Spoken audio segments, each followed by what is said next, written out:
which we have problems, because the only way to solve problems is to talk about it. Yes.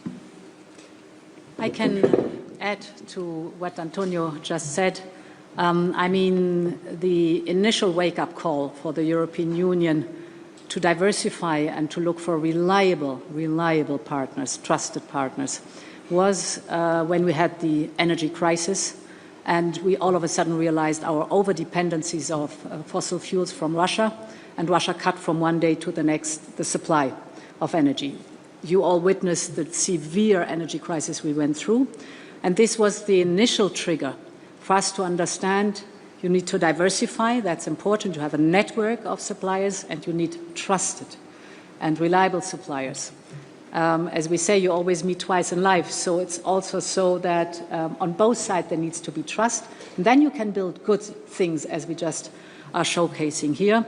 For us, it's very important. We are very committed to the WTO. Of course, there needs to be a reform of the WTO, but to have a rules-based trade worldwide is also important. And of course, now we are intensively negotiating with many countries and regions of the world different free trade agreements. You know that we finalized with Mexico, Mercosur, and Switzerland.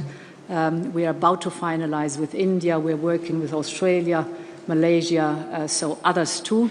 For us, very important to have learned the lessons. No more overdependency, no more reliance on one single supplier, but have a network of trusted partnerships all over the world. Thank you very much. Last question, Tembile. Good evening. My name is Tembile with Bloomberg News.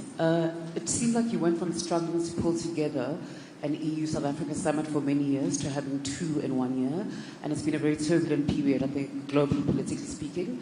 Is there something to read into the frequency of these engagements all of a sudden? Is there perhaps a political signal that you're trying to send by doubling down, as the President said, on these ties?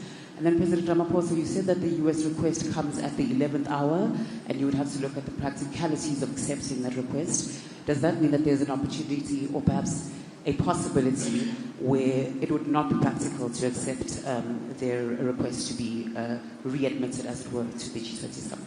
Thank you.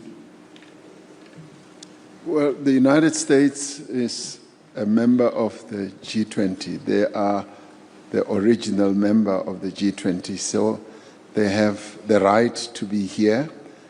And all we will be seeking to do is to look at the various practicalities, logistical and otherwise, for them to participate.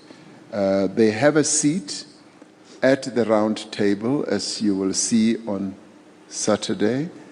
There is a seat for the United States. So when President Trump said they are not coming, that seat still remained.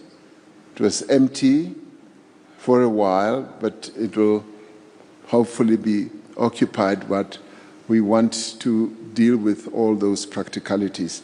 You should know that because it's a gathering of G20 leaders, there is a lot of logistics that go into getting the leaders to come to the venue and to participate, and how they will speak, their speaking order and all that. So those are matters that had not been pre-planned because they pulled out. So we need to understand precisely how all that will pan out. So we're clear.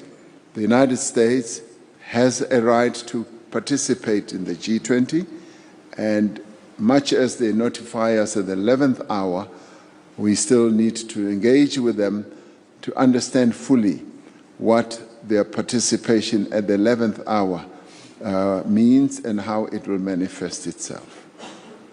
Thank you.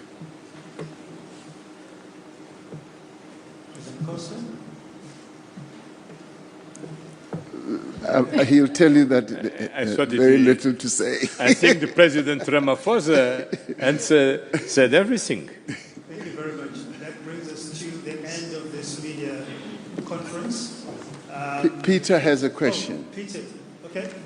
Thank you Let's very take much. this last one. Mr. President, I wonder if you could clarify to the extent that you can, although you said you're trying to establish what exactly the role is of the US wishes to play. I understood that they have